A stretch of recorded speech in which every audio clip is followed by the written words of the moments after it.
Hey everyone, welcome back to the channel. Today we're talking about common mistakes people make when using Rufus and how to avoid them. If you've ever had a bootable USB fail or ran into errors during installation, this video is perfect for you. And don't forget to hit that like button and subscribe for more tech tutorials and guides.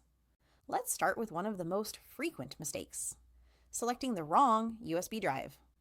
Rufus will format whatever drive you choose, so always double check the drive letter before clicking start.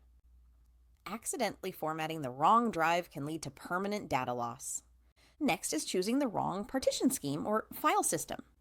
Beginners often pick MBR when their system requires GPT or FAT32 when the ISO file is larger than 4 gigabytes. This can prevent the USB from booting.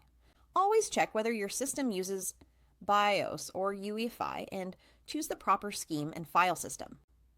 Another common mistake is using a corrupted or incomplete ISO file. If the ISO isn't fully downloaded or verified, Rufus may fail to create a bootable USB, or your computer may not boot from it. Always verify your ISO file before starting the process.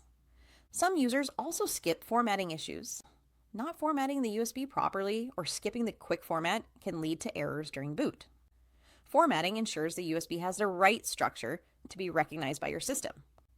Finally, not keeping Rufus updated is another mistake. Older versions may lack compatibility with newer operating systems or USB hardware, leading to unexpected errors. Make sure you're always using the latest Rufus version.